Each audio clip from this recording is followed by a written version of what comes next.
Hi students,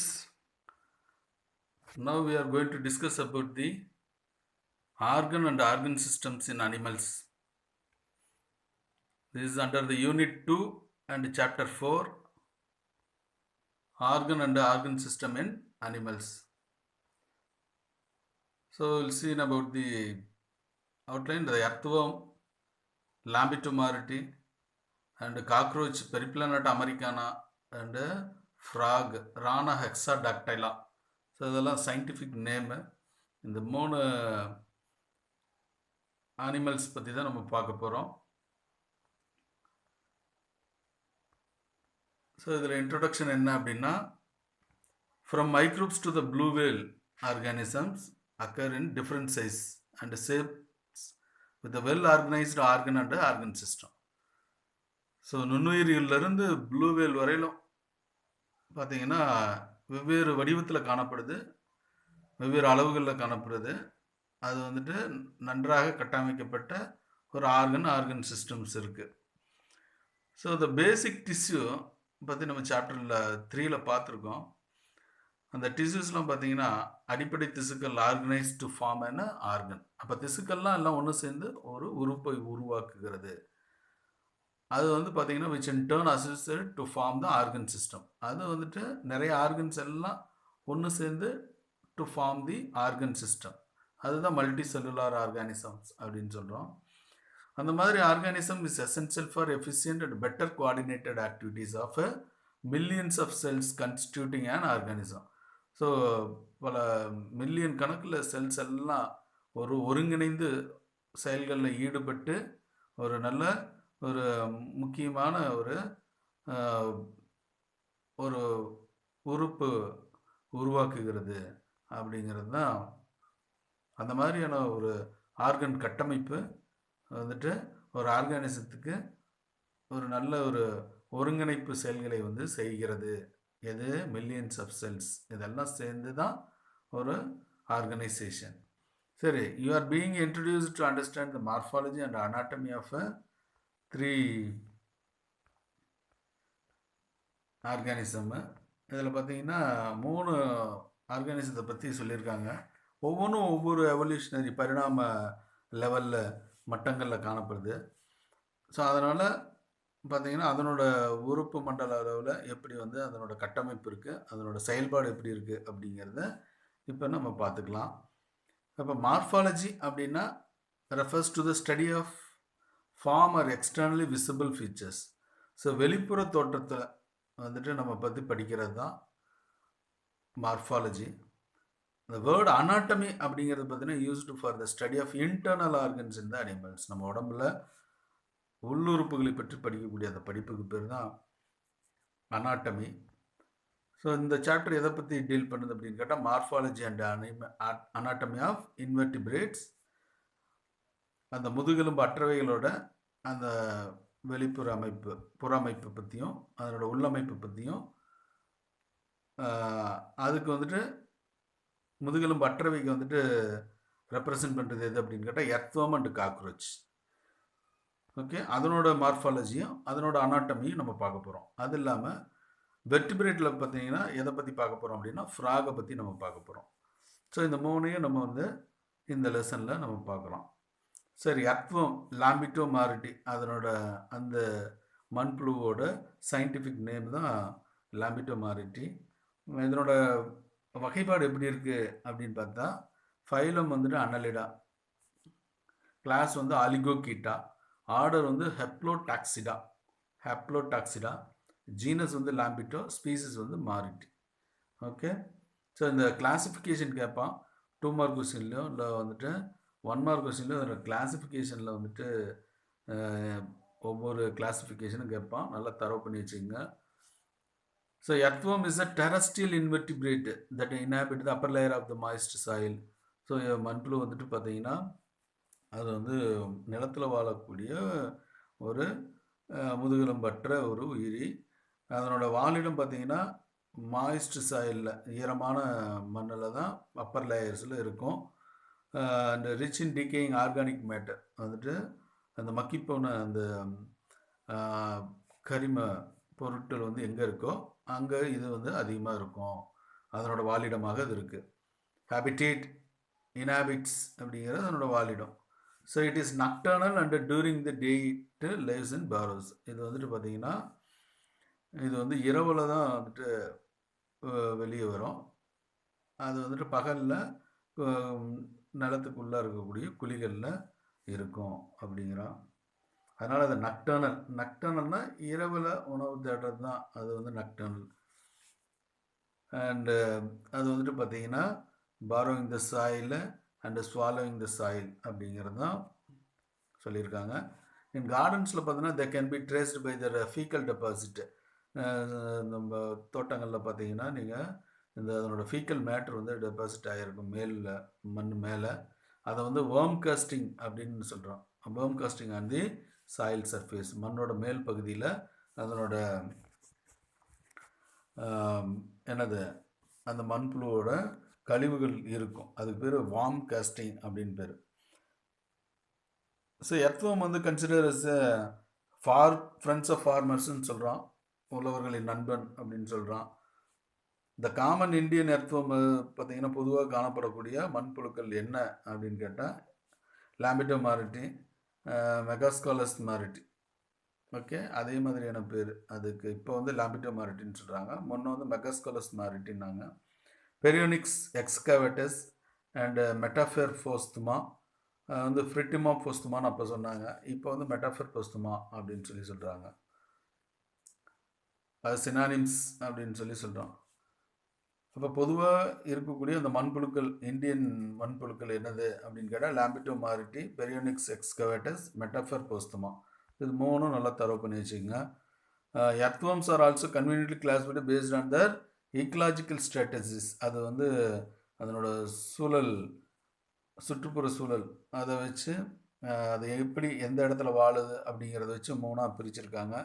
எபிஜிக்ஸ், அனிசிக்ஸ் and எண்டோஜிக்ஸ் அப்படின்னு சொல்லி மூணாக பிரிச்சிருக்காங்க. எபிஜிக்ஸ் அப்படிங்கிறது கிரீக்கில் எபிஜிக்ஸ்ன்னு சொல்கிறாங்க. அப்பான் த எர்த், அதனோட மண்ணுக்கு மேல் பகுதியில் இருக்கக்கூடியது. ஆர் சர்ஃபேஸ் டியூலர்ஸ் அப்படின்னு சொல்லலாம். எக்ஸாம்பிள் வந்து பெரியோனிக்ஸ் எக்ஸ்கவேட்டர்ஸ் அண்டு யூடிலஸ் யூஜினியா. இது ரெண்டும் வந்துட்டு இந்த மண்புழுக்கள் வந்து சர்ஃபேஸ் டியூலர், மேல் மட்டத்தில் வாழக்கூடிய இனங்கள். இது அனிசிக்ஸ் பார்த்திங்கன்னா கிரீக்கில் அனிசிக்ஸ்ன்னு சொல்லுவாங்க. Outer layer of the earth. Okay, outer layer are found in the upper layer of the soil. அந்த மண்ணோட மேல் பகுதியில் வாழக்கூடியது தான் வந்துட்டு upper layer of the soil. Lampito mauritii, Lumbricus terrestris. So இந்த ரெண்டு இனங்களும் வந்துட்டு அப்பர் லேயர் ஆஃப் தி சாயிலில் வாழக்கூடியது.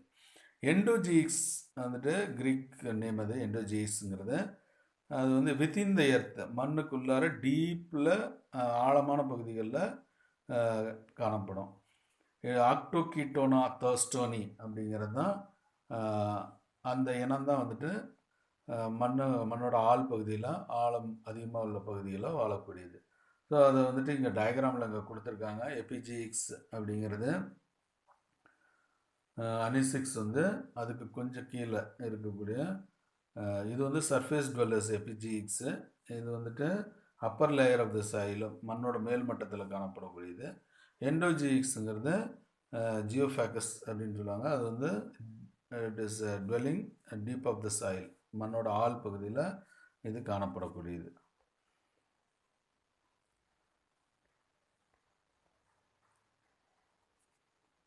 ஸோ கண்டிப்பாக இது வந்து ஒரு 3 மார்க் கொஸ்டினில் எபிஜிக்ஸ்னால் என்ன, அனிசிக்ஸ்னால் என்ன, எண்டோஜிக்ஸ்னால் என்ன அப்படின்றத 3 மார்க் கொஸ்டினில் ஈஸியாக கேட்டுருவாங்க. இது ஈஸியாக ஞாபகமும் வச்சுக்கலாம், தரவு பண்ணி வச்சுக்கோங்க, மறந்துடாதீங்க. So morphology. Lampito mauritii is commonly found in Tamil Nadu. It has a long and cylindrical narrow body which is bilaterally symmetrical. Okay, bilateral சிமெட்ரிலாம் என்னன்றது உங்களுக்கு ஆல்ரெடி செகண்ட் லெசன்லேயே டீச் பண்ணியாச்சு. ஸோ அந்த சிமெட்ரிக்கல் வந்து இம்பார்ட்டன்ட், வெரி இம்பார்ட்டன்ட். பைலேட்ரல் சிமெட்ரினா என்ன அப்படிங்கிறத நல்லா தரவு பண்ணிக்கோங்க. நீளமாக உருளை வடிவத்தில் காணப்படக்கூடிய ஒரு உயிரி தான் அந்த மண்புழு. lambetum arity is 80 to 210 millimeter in length with the diameter பார்த்தீங்கன்னா அதோட விட்டம் பார்த்தீங்கன்னா 3.5 to 5 millimeter அண்ட் இது எந்த கலரில் இருக்கும், இட் இஸ் லைட் ப்ரௌன் கலரில் இருக்குது அப்படிங்கிறாங்க. With purplish tinge at the anterior end, முன்பகுதியில் பார்த்தீங்கன்னா ஒரு பர்பிள் கலரில் இருக்கக்கூடிய முன்முனை காணப்படுது அப்படின்னு சொல்கிறோம்.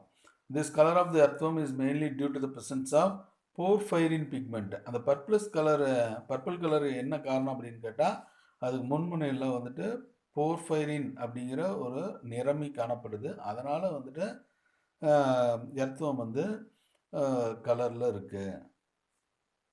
Okay, the body of the earthworm is encircled by a large number of grooves which divide into number of compartments. So earthworm பார்த்தீங்கன்னா வட்டமாக இருக்கும். அதில் வந்துட்டு பள்ளங்கள் நிறைய grooves இருக்கும். அது வந்துட்டு டிவைட் அதுதான் என்ன சொல்கிறாங்க அப்படின்னா நிறைய கம்பார்ட்மெண்ட்டாக பிரிஞ்சிருக்கும், அடுக்கி வச்ச மாதிரி இருக்கும். ஸோ அதுக்கு பேர் செக்மெண்ட்ஸ் அப்படின்னு பேர். ஒவ்வொன்றும் ஒவ்வொரு செக்மெண்ட்ஸ், அது மெட்டாமியர்ஸ்ன்னு சொல்லுவாங்க. ஸோ லாம்பிட்டம் ஆரிட்டியில் வந்துட்டு பார்த்தீங்கன்னா எவ்வளோ செக்மெண்ட்ஸ் இருக்குது டோட்டலாக அப்படின்னு கேட்டால் 165லேருந்து 190 செக்மெண்ட்ஸ் வந்து இதனால் ஆக்கப்பட்டது. The dorsal surface of the body is marked by a dark mid-dorsal line. அதுக்கு என்ன காரணம்னு கேட்டால் டார்சல் பிளட் வெசல்ஸ் மேல் பகுதியில் எப்போவுமே வயிற்று பகுதி வென்ட்ரல் சைடுன்னு சொல்லுவாங்க. அதுக்கு அப்படியே ஆப்போசிட் சைடு அந்த முதுகுப்புறத்தை வந்துட்டு டார்சல் சைடுன்னு சொல்லுவாங்க. வயிற்று பகுதியை வென்ட்ரல் சைடுனும் முதுகுப்புறத்தை வந்து டார்சல் சைடுன்னு சொல்லுவாங்க. தலைப்பகுதியை ஆன்டீரியர்னு சொல்லுவாங்க, வால் பகுதியை வந்து போஸ்டீரியர் அப்படின்னு சொல்லுவாங்க. ஓகே, இப்போ வந்து டார்சல் அந்த எர்த்வொர்மோட முதுகுப்புறம் வந்துட்டு ஒரு நடுவில் ஒரு கோடு மாதிரி போயிருக்கும், மிட் டார்சல் லைனு. அது வந்துட்டு என்ன காரணம் அப்படின்னு கேட்டால் முதுகுப்புறத்தில் வந்து பிளட் வெசல்ஸ் தான் அதுக்கு காரணம். Along with the longitudinal axis of the body. அது வந்துட்டு எப்படி மேலேருந்து கீழே தலைப்பகுதியிலேருந்து வால் பகுதி வரலும் அந்த லைன் போகுது, அதான் லாங்கிடியூடினல் ஆக்சிஸ் அப்படின்னு சொல்கிறாங்க.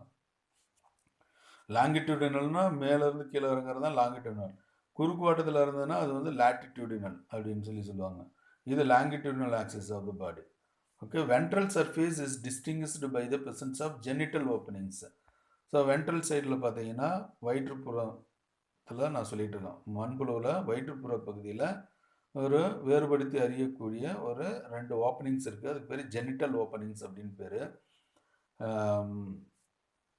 அது வந்து இனப்பெருக்க துளைகள், அதுக்கு பேர் ஜெனிட்டல் ஓப்பனிங்ஸ்னு பேர். The mouth is found in the centre of the first segment of the body. அது வந்துட்டு வாய்ப்பகுதி அந்த முதல் செக்மெண்ட்டோட மத்திய பகுதியில் அது அமைஞ்சிருக்கு மவுத்து. அதுக்கு பேர் பெரிஸ்டோமியம் அப்படின்னு பேர், பெரிஸ்டோமியம். ஓகே, பெரிஸ்டோமியம். ஸோ மவுத் வந்துட்டு ஃபஸ்ட்டு செக்மெண்ட்டில் மையப்பகுதியில் அமைஞ்சிருக்கு, அதுக்கு பேர் பெரிஸ்டோமியம் அப்படின்னு பேர். Overhanging the mouth is a small flap called the upper lip, அதுக்கு பேர் ப்ரோஸ்டோமியன் பேர்.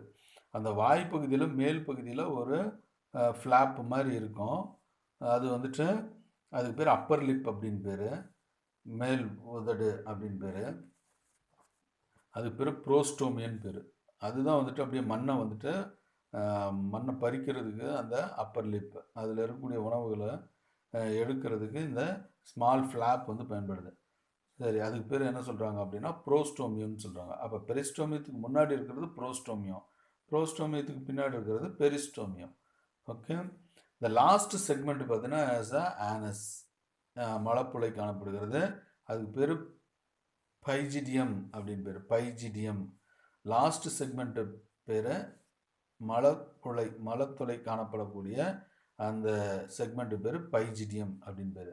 இன் மெச்சூர் வேர்மில் பார்த்தீங்கன்னா செக்மெண்ட்ஸ் வந்து 14 to 17th 14வது செக்மெண்ட், 1 2 3 4ன்னு பிரித்தா ஒவ்வொரு செக்மெண்ட்டையும் 14வது செக்மெண்ட்லேருந்து 17வது செக்மெண்ட் வரலாம் பார்த்தீங்கன்னா அது கொஞ்சம் வீங்கின மாதிரி இருக்கும். Found swollen with the glandular thickening of the skin. அது வந்துட்டு சுரப்பு செல்களால் வந்துட்டு திக்காக அந்த ஸ்கின் வந்து அந்த 14வது செக்மெண்ட்லேருந்து 17வது செக்மெண்ட் வரலும் திக்னஸாக இருக்கும், கொஞ்சம் வீங்கிற மாதிரி இருக்கும். அதுக்கு பேர் கிளைட்டெல்லம் அப்படின்னு பேர். ஸோ எர்த்வார்மில் 14வது செக்மெண்ட்லேருந்து 17வது செக்மெண்ட் வரலும் ஒரு ஸ்வாலன் பார்ட் மாதிரி இருக்கும். அது வந்து சுரப்புகளை சுரக்கக்கூடிய ஒரு திக்கான ஒரு ஸ்கின்னு மாதிரி இருக்கும், தோள்களால் ஆனது. அதுக்கு பேர் தான் வந்துட்டு கிளைட்டெல்லம் அப்படின்னு பேர், கிளைட்டெல்லம். அப்போ கிளைட்டெல்லம்னா என்னன்னு கேட்பாங்க, அது எந்த செக்மெண்ட்லேருந்து எந்த செக்மெண்ட்னு கேட்பாங்க. 14th to 17th segment. இது தரவாக படிச்சுங்க, மெமரியில் வச்சுக்க மறந்துடாதீங்க. This help in the formation of cocoon. So இது வந்துட்டு இந்த கிளைட்டெல்லம் எதுக்கு உதவுது அப்படின்னு கேட்டால், இந்த கக்கூன் உருவாக்குறதுக்கு கூட்டை உருவாக்குறதுக்கு இது வந்து பயன்படுது. அதுக்கு தான் வந்துட்டு கக்கூன் அப்படின்னா அது கூடுன்னு அர்த்தம். அந்த கூட்டை வந்து உருவாக்குறதுக்கு இந்த கிளைட்டெல்லம் தான் அந்த கூட்டை வந்து உருவாக்குறதுக்கு பயன்படுது. Okay, due to the presence of clitellum, the body of earthworm is divided into pre clitellar region, clitellar region and post clitellar region மொத்தம் 3ஆக பிரிச்சிட்டாங்க. அப்போ கிளைட்டெல்லத்துக்கு முன்னாடி இருக்கிறது ப்ரீ கிளைட்டெல்லா ரீஜியன், அப்புறம் கிளைட்டெல்லா ரீஜியன், அதுக்கப்புறம் போஸ்ட் கிளைட்டெல்லா ரீஜியன். அப்போ மொத்தம் 3ஆக பிரிச்சிடலாம். கிளைட்டெல்லத்துக்கு முன்னாடி இருக்கிற ரீஜியன் என்ன, கிளைட்டெல்லத்தில் என்னென்ன ரீஜியனு, அப்புறம் போஸ்ட் கிளைட்டெல்லம் ரீஜியன் என்னென்ன. அப்போ ப்ரீ கிளைட்டெல்லா ரீஜியன் 1 to 13 வரலும் இருக்கிறது ப்ரீ கிளைட்டெல்லா ரீஜியன் சொல்லாமா. 14th to 17th செக்மெண்ட் வந்து கிளைட்டெல்லா ரீஜியன் சொல்லாமா. அடுத்து வந்து 18 to 17th to மீதி இருக்கக்கூடிய செக்மெண்ட்ஸ் எல்லாமே 120 செக்மெண்ட்ஸ் அப்படி இருக்குதுன்னா அது வரலும் போஸ்ட் கிளைட்டெல்லா ரீஜியன் அப்படின்னு சொல்கிறாங்க.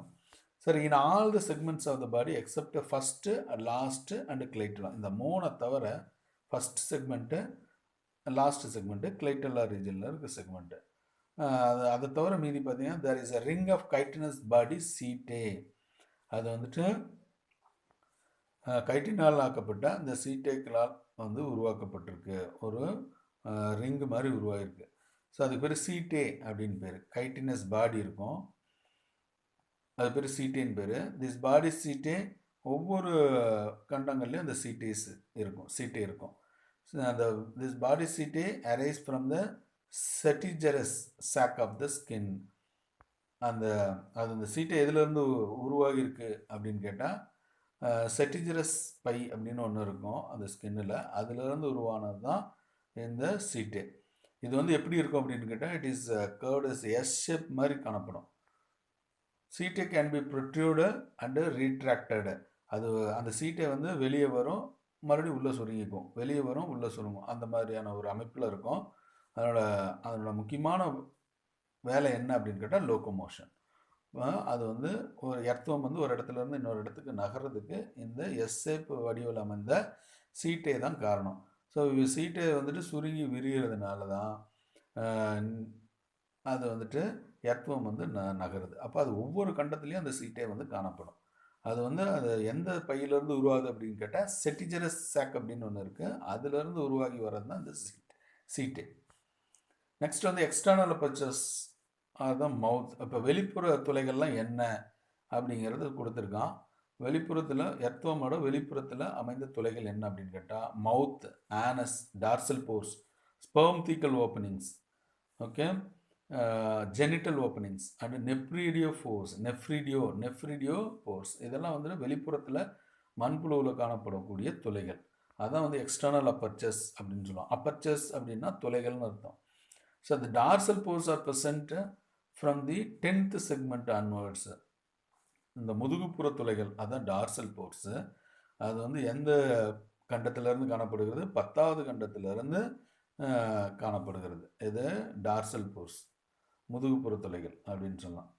சரி, எர்த்வார்மில் வந்து சீலோமிக் ஃப்ளூயிடு, அதுதான் வந்துட்டு சீலோமிக் திரவம், communicate to the exterior through the force. So அது வந்துட்டு என்ன ஆகுது, அது எதனோட தொடர்புடையது அப்படின்னு கேட்டால் வெளிப்புற துளைகளோடு அது வந்துட்டு தொடர்பில் இருக்குது. And keeps the body surface moist. அது வந்து உடலை வந்துட்டு எப்போவுமே ஈரப்பதமாக வச்சுக்கிறதுக்கு இந்த சீலோமிக் ஃப்ளூயிடு வந்துட்டு அந்த துளைகள் வழியாக வெளியேறும். அதனால் அதனோட மேல்புறத்தில் இருக்கக்கூடிய தோல் வந்து எப்போவுமே ஈரப்பதத்தோடு இருக்கும். And free from harmful micro organism. அதனால் என்ன ஆகுதுன்னா தீங்கு விளைவிக்கக்கூடிய நுண்ணுயிரிகள்லேருந்து அந்த சீலமிக் ஃப்ளூயிட் தான் பாதுகாக்குது. ஸோ எப்போவுமே ஸ்கின் வந்துட்டு மாய்ஸ்ட் கண்டிஷனில் இருக்கிறதுனால அது நுண்ணுயிரிகள்லேருந்து அது பாதுகாப்பு அளிக்கிறது. ஸ்பெர்ம் தீக்கல் ஓப்பனிங்ஸ் அடுத்து இது ஸ்பெர்ம் தீக்கல் ஓப்பனிங்ஸு. இது வந்துட்டு பார்த்தீங்கன்னா 3 pairs of ஸ்மால் வென்ட்ரோலேட்ரல் அப்பச்சஸ் பார்த்தீங்கன்னா தெரியும். ஸ்பெர்ம் தீக்கு ஓப்பனிங்ஸ் ஆஃப் ஸ்பெர்ம் தீக்கா அப்படின்னு இருக்கு. ஸோ இந்த 6 to 7, 7 to 8, 8 to 6 to 7, 7 to 8, 8 to 9 இதுக்கு இடைப்பட்ட அந்த க்ரூவ்ஸ்க்கு இடையில அந்த பிளாக் கலரில் இருக்கு பாருங்க, அதுதான் வந்து ஸ்பெர்ம் ஓப்பனிங் ஆஃப் ஸ்பெர்ம் தீக்கா. அந்த இடத்துல தான் அந்த ஓப்பனிங்ஸ் இருக்கு. ஓகே, 6 to 7, 7 to 8, 8 to 9 அதுக்கு இடையில இருக்கக்கூடிய அந்த க்ரூவ்ஸில் அமைஞ்சிருக்கு, பார்த்தீங்கன்னா தெரியும். So it is lying inter segment. அதுக்கு பேர் வந்து ஒரு செக்மெண்ட்டுக்கு இன்னொரு செக்மெண்ட்டுக்கு இடையில அமைஞ்சிருந்ததுன்னா அதுக்கு பேர் இன்டர் செக்மெண்ட் அப்படின்னு பேர். Between the grooves of the segment, அந்த ஒவ்வொரு செக்மெண்ட்டுக்கு இன்னொரு செக்மெண்ட்டுக்கு இடையில பள்ளங்கள் மாதிரி இருக்கும், அந்த பள்ளத்தில் தான் இந்த ஓப்பனிங்ஸ் அமைஞ்சிருக்கு. அப்போ 6, 7, 7, 8, 8, 9 இந்த பிட்வீன் செக்மெண்ட்டுக்கு இடையில காணப்படக்கூடிய இந்த துளைகள் தான் வந்துட்டு என்னது spermathecal openings. Okay, dorso ventral சைடில், அது வந்து வென்ட்ரோலேட்ரல் வயிற்று பகுதியில் பக்கங்களில் இது காணப்படக்கூடியது. பக்கங்கள் வயிற்று பகுதியில் பக்கங்களில் சைடில் காணப்படக்கூடியது தான் லேட்ரல் வென்ட்ரோலேட்ரல் அப்பச்சஸ்ன்றது. Okay, next a pair of female genital apices lie on the ventral side. அப்போ ஒரு ஜோடி இனப்பெருக்க துளைகள், பெண் இனப்பெருக்க துளைகள் வந்துட்டு எந்த சைடில் இருக்குது அப்படின்னு கேட்டால் மண்புழுவோட வயிற்று பகுதியில் 14வது செக்மெண்ட்டில் அது அமைஞ்சிருக்கு. இது பெண் இனப்பெருக்க துளை.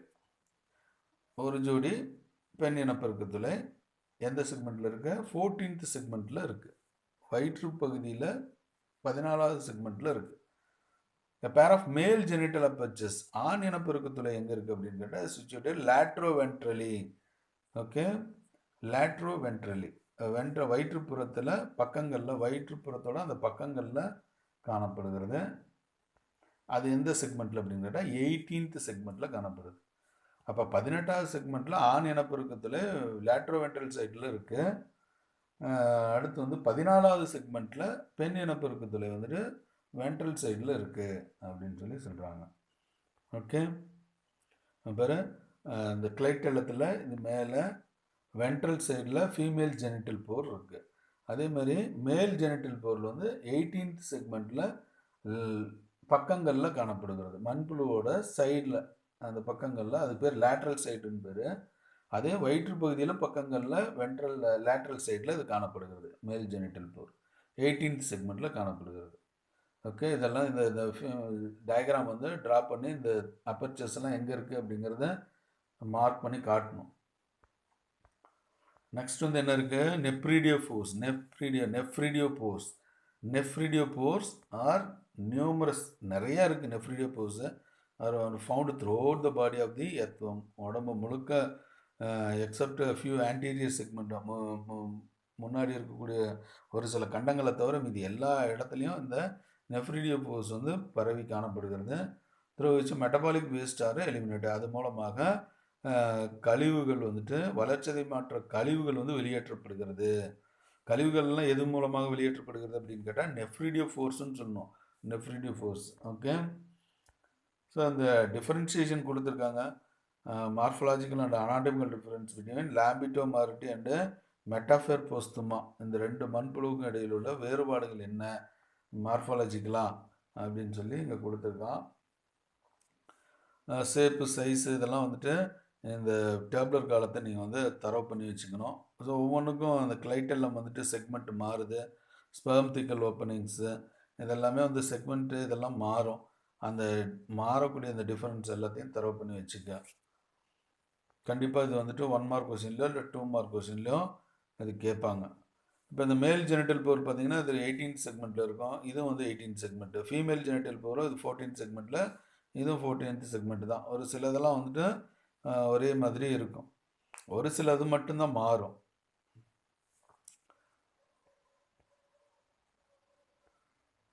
ஸோ நெக்ஸ்ட் வந்துட்டு இப்போ இது ஃபுல்லாக நீங்கள் வந்து அந்த மார்ஃபாலஜியை ஃபுல்லாக தரவு பண்ணிவிடு. மார்ஃபாலஜி வந்து அந்த எக்ஸ்டர்னல் ஓப்பனிங்ஸ் தான். அந்த ஓப்பனிங்ஸ்லாம் எங்கெங்கே இருக்குது, அதனோட கலரேஷன் என்ன, எர்த்தோமோட கலரேஷன் என்ன, அதனோட சைஸ் என்ன, அதனோட லென்த் என்ன, ஸோ இதெல்லாம் வெளிப்புறத்தை பற்றி படிக்கிறது, எர்த்தோமோட அந்த வெளிப்புற பகுதியை பற்றி படிக்கிறது தான் அதனோட மார்ஃபாலஜி ஸ்ட்ரக்சரு. இப்போ இனிமேட்டு வந்துட்டு we are going to see about the anatomy. எர்த்வமோட அனாட்டமி, உள் உறுப்புகளை பற்றி நம்ம வந்து படிக்கக்கூடியது தான் அந்த அனாட்டமி. இந்த ஸ்டடி ஆஃப் இன்டர்னல் ஆர்கன்ஸ், அதனோட ஸ்ட்ரக்சரை பற்றி படிக்கிறோம். ஸோ இந்த அனாட்டமி பார்த்தீங்கன்னா, the body wall of the earthworm is very moist, thin, soft, skinny, எலாஸ்டிக்காக இருக்குது அப்படின்னு சொல்கிறான். ஸோ அதனோட அந்த சுவர் பகுதி, உடம்போட அந்த சுவர் பகுதி எப்படி இருக்கு, ஈரப்பதமாக, மெல்லிதாக, சாஃப்ட் மென்மையாக, ஸ்கின்னியாக, எலாஸ்டிக் இழுக்கக்கூடிய தன்மையுடையதாகவும் இருக்குது. கன்சிஸ்ட் ஆஃப் கியூட்டிக்கல், அதுக்குள்ளே என்னென்னலாம் இருக்குது, கியூட்டிக்கல் இருக்குது, எபிடர்மிஸ் இருக்குது, மசில்ஸ் இருக்குது, சீலோமிக் எபித்தீலியம், இதெல்லாம் அந்த எர்த்வமுக்குள்ளே காணப்படுகிறது. ஸோ இந்த எபிடர்மிஸ் பார்த்தீங்கன்னா, எபிடர்மிஸ் அப்படிங்கிறது மேல்புறத்தில் இருக்கக்கூடிய அந்த தோல் பகுதிக்கு பேர் எபிடர்மிஸு. அதில் என்னென்னலாம் காணப்படும் அப்படின்னு கேட்டால், சப்போர்ட்டிங் செல்ஸ் இருக்கும், துணை செல்களில் கிளாண்ட் செல்ஸ் இருக்கும், சுரப்பு செல்ஸ் இருக்கும், பேசல் செல்ஸ் இருக்கும். அது வந்துட்டு பேசல் செல்ங்கிறது அடிப்படை செல்கள், சென்சரி செல் உணர்வு செல்கள், உணர் செல்கள், இதெல்லாம் வந்துட்டு எபிடெர்மிஸ் பகுதியில் காணப்படக்கூடிய செல்கள். ஸ்பேசியஸ் பாடி கேவிட்டி கால்டு சீலோம், உடலில் ஒரு இடைவெளி மாதிரி இருக்கும், அதுக்கு பேர் கேவிட்டின்னு பேர். அந்த கேவிட்டிக்குள்ளே சீலம் வந்து ஃபில் ஆகிருக்கும். சீலம்ங்கிறது ஒரு fluid. Is seen between the alimentary canal and body wall, உடலோட சுவர் பகுதிக்கும் உணவு குழாய்க்கும் இடையில் இருக்கக்கூடிய அந்த குழிகளில் இந்த சீலோம் வந்து ஃபில் ஆகிருக்கும்.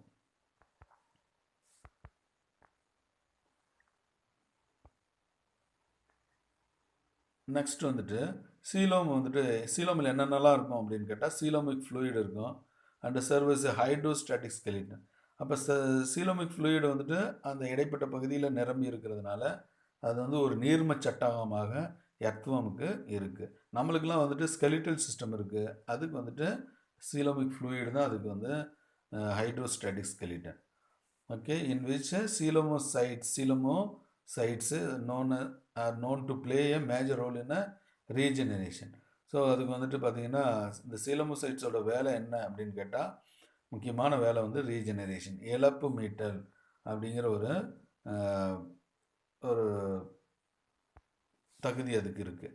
Immunity and wound healing, okay, நோய் எதிர்ப்பு சக்தி, அப்புறம் வந்து காயங்களை ஆற்றக்கூடிய திறன், இதெல்லாம் வந்து இந்த சீலமோசைட்ஸில் இருக்குது. ரைட், இந்த சீலோமிக் ஃப்ளூயிட் வந்து அந்த எர்த்வம் இஸ் மில்கி அண்ட் அல்கலைன். இது வந்து ஒரு பால் போன்ற ஒரு அல்கலைன், கார நிலையில் அமைந்த ஒரு பொருளாக தான் இந்த சீலோமிக் ஃப்ளூயிட் இருக்குது. which consist of granulocytes or ஈலோசைட்ஸ், அமீபோசைட்ஸ், மியூக்கோசைட்ஸ், லியூக்கோசைட்ஸ், இதெல்லாம் இருக்குது. ஸோ அந்த சீலோமிக் ஃப்ளூயிடில் என்னென்னலாம் இருக்குது அப்படின்னு கேட்டால், கிரானுலோசைட்ஸ் இருக்குது, அதை ஈலோசைட்ஸ்ன்னு சொல்லலாம். அமீபோசைட்ஸ்னால் நகரக்கூடிய செல்கள், அது அதிகமாக இருக்கும் அமீபோசைட்ஸு. மியூக்கோசைட்ஸு அந்த கோளை, அந்த வளவளப்பான திரவத்தை சுரக்கக்கூடியது தான் அந்த மியூக்கோசைட்ஸு. லியூக்கோசைட்ஸு அது வந்து இரத்த வெள்ளை அணுக்கள் அப்படின்னு சொல்லலாம். அந்த செல்களை வந்துட்டு உருவாக்கக்கூடிய செல்கள் லியூக்கோசைட்ஸு. ஸோ இதெல்லாம் வந்துட்டு எர்த்வமில் இருக்கக்கூடிய அந்த சீலோமில் என்னென்னலாம் இருக்கும் அப்படின்னா, சீலோமிக் ஃப்ளூயிடு. சீலோமிக் ஃப்ளூயிடில் என்ன இருக்கும், சீலோமில் என்னென்னலாம் இருக்குது அப்படின்னா, சீலோமிக் ஃப்ளூயிடு வந்து வேலை என்ன அப்படின்னு கேட்டால், ஹைட்ரோஸ்டாட்டிக் ஸ்கெலிட்டன், ஒரு நீர்ம சட்டகத்தை வந்து உருவாக்குகிறது. அது வந்துட்டு சீலமோசைட்ஸ்ன்னு சொல்லலாம். அது வந்து ரீஜெனரேஷனுக்கு, இம்யூனிட்டிக்கு, வூண்ட் ஹீலிங்க்கு, இதெல்லாம் வந்துட்டு பயன்படுது அப்படிங்கிறத சொல்கிறோம்.